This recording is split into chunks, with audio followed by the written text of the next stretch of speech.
Chuck Schumer has a Texas-sized headache coming this election cycle. We're going to talk about some of the problems going on with Europe. And we have a very special guest today to talk about some important issues. All of that and so much more today on a special Wednesday 10-minute drill.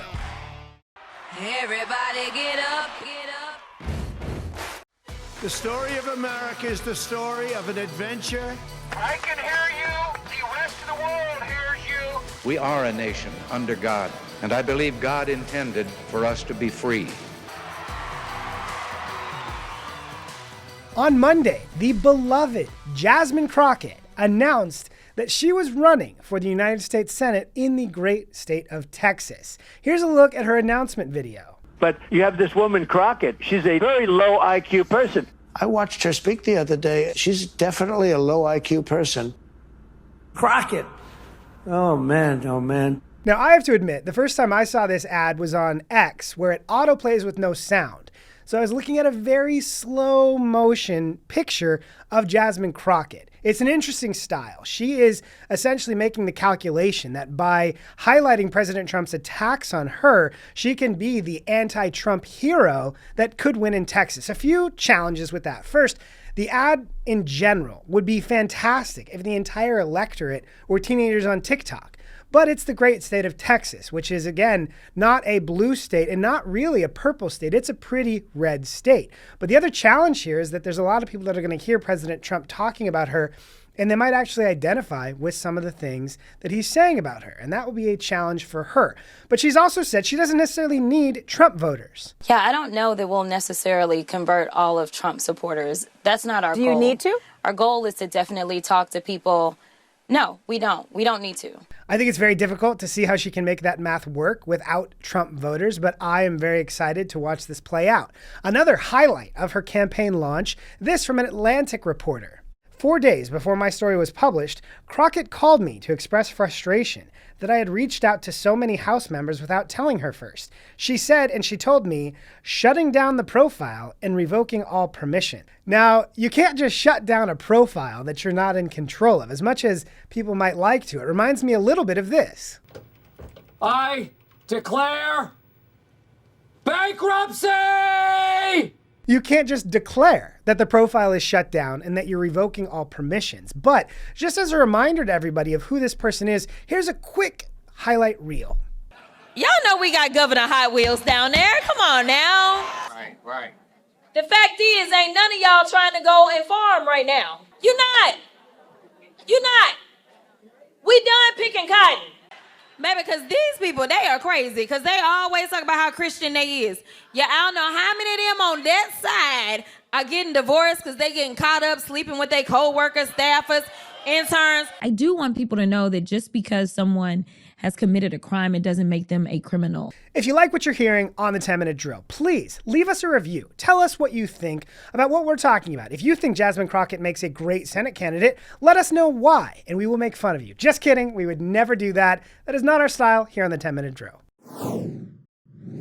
We talked a few months ago about Greenpeace and the fact that a jury was holding them accountable for a giant penalty for some of the protests they'd carried out. This in the Wall Street Journal. Greenpeace asks a Dutch court to reverse an American verdict. A North Dakota jury ordered Greenpeace in March to pay pipeline company Energy Transfer $667 million for the environmental group's rogue campaign to stop the Dakota Access Pipeline. Now Greenpeace is trying to get a Dutch court to nullify the jury award, which the trial judge reduced to $345 million in October. Energy Transfer is asking the North Dakota Supreme Court to block the activist group's attempt to end-run the U.S. legal system. This is how Michael Toth concluded that Wall Street Journal piece. American courts and lawmakers must stand up to Europe's frontal assault on our judicial sovereignty. In climate, data, banking, and digital services, EU leaders are flexing their muscle not economically or militarily, but by setting standards that purport to regulate business activities around the world. The extraterritorial reach of European law has become an all too common means of forcing global competitors to play by European rules. Let's take a minute and talk about just how absolutely insane that is. Greenpeace is an American-based organization, and they have been held liable for major damages that they did during this protest. And instead of paying their fees and moving on, they're trying to appeal all the way to Europe, which has a very different set of laws governing these issues. what a massive, massive issue this would be if a European court were able to countermand our legal system if people don't like a result they get here in the United States. And it adds to a much larger conversation we're having about Europe, where freedom right now is very different. You have the United Kingdom with a massive, massive challenge going on where they're trying to enforce free speech laws and end up putting people in jail for tweets that are actually fairly simple and anodyne. You have across all of Europe a major migration crisis. And what it feels like is so much of Europe is slipping further and further away from the traditional Western values that we have always shared with them. And this lawsuit and legal challenge is a major potential judicial crisis in the making. We have a very special guest today. You might remember a few months ago, we had Alliance for Consumers Executive Director O.H. Skinner, who came in and talked about things like the Biden Dream House, a campaign that they had put together to highlight how so many of Joe Biden's policies had made everything in people's everyday lives more expensive. Well, one thing that we have talked about for the last several months is how the left is using lawsuits and climate litigation to shut down energy companies and drive up costs for families as a part of their Green New Deal transition. So OH is going to talk a little bit about that today with us. OH, thank you for joining us. We had so much fun when you were on before, and we talked about the Biden Dream House, the Trump Dream House, and how every left-wing climate policy is driving up costs for everybody. And the thing we wanted to get into a little bit today, because you are our favorite expert on this, is how the left is using climate lawfare as basically a shell game in different states and cities to try and make everyone's energy more expensive. And one thing that you've tweeted about that I really loved is the Boulder case, and one of the attorneys involved in there with a pretty startling admission. Do you remember what that was? Yeah, of course I remember what that is. So I think what's really important for people to understand is that it's like a game show. Yeah, yeah. Do you remember that thing you said one time? Is that, look, we keep seeing conservatives winning at the ballot box. And I think it's really important for people to understand that as the left sees that too, they're relying more and more on this long simmering strategy to win their policy victories through the courtroom. Yep. Right? They're not done trying. They're just planning on getting the Green New Deal or giveaways to left-wing NGOs or bans on products and gas stoves and all the other things through the courtroom, right? Mm-hmm. And so I think you can understand that when you understand this guy's bookbinder is a professor, and he's helped push a lot of these cases. And what he talks about in this interview is really fascinating. Everybody's focused on like the first thing he says, which is, oh, these cases like the Boulder case that are big climate change public nuisance cases are about getting a carbon tax, right? And so everyone has written a lot of stories about that. Everybody missed the second part, which is he said, don't worry, we'll just drive up the liability on these companies enough that they'll all just go into bankruptcy and then they'll get taken over by their creditors. And I think it's really important is for people to understand that who are the creditors? The creditors are like Boulder, Colorado, Honolulu, Baltimore. His theory of the world is that you'll control the entire energy sector of America owned by left-wing cities and nonprofits and that network, and then they will decide how to deploy all that money and what amount of energy you're allowed to have, right? They will literally control what you can do in your home, what products you can buy, and fundamentally change your lifestyle, because the point of all the lawsuits is just that. It's that they want to control your lifestyle and impose progressive lifestyle choices on you, right? The joke that I have is that it's really not climate lawfare, it's woke lawfare.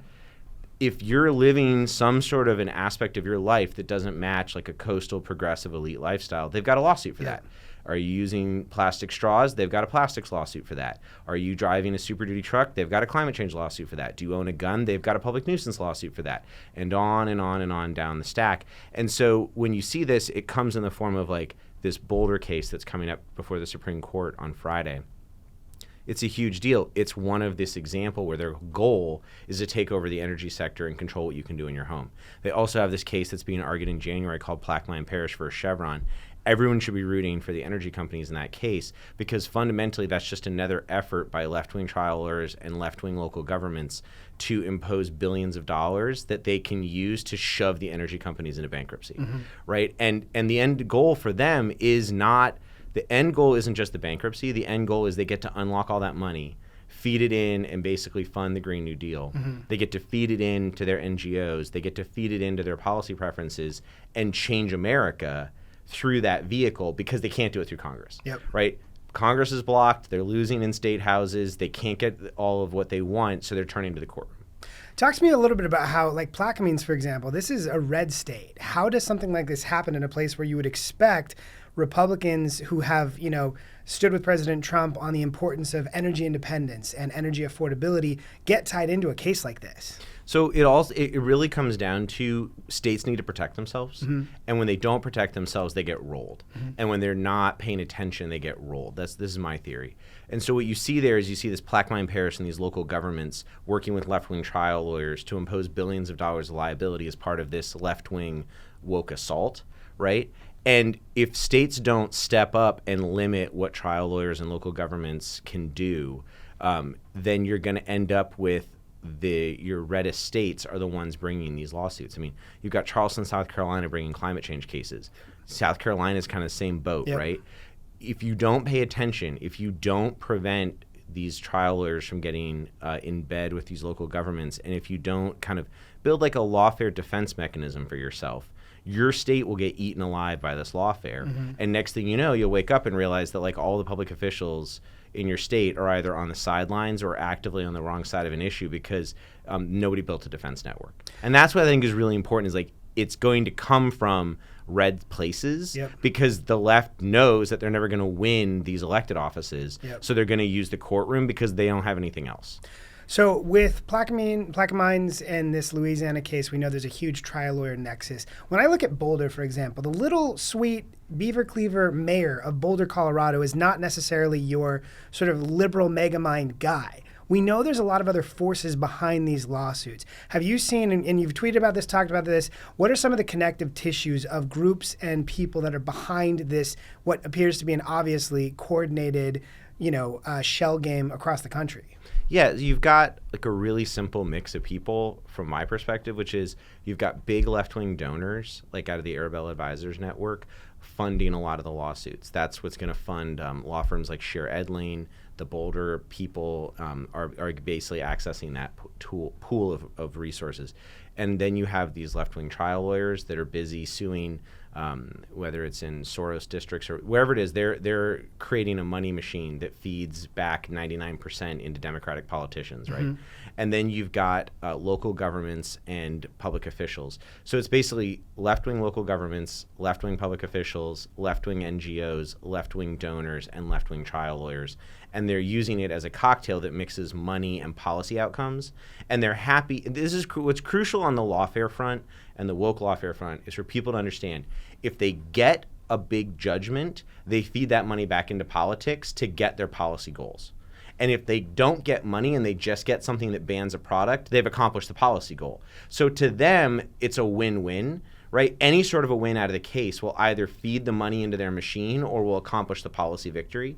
And the money is just there to accomplish the policy victory.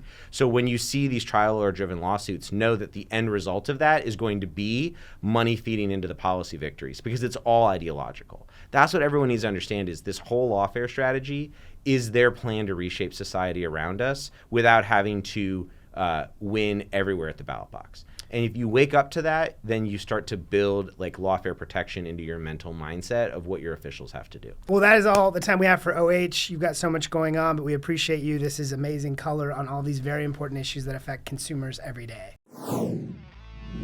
That is all the time we have for today. Thank you for joining us on this special Wednesday 10-minute drill. We'll be back with a full episode tomorrow. Please like, subscribe, leave us a review, tell a friend. Have a great day.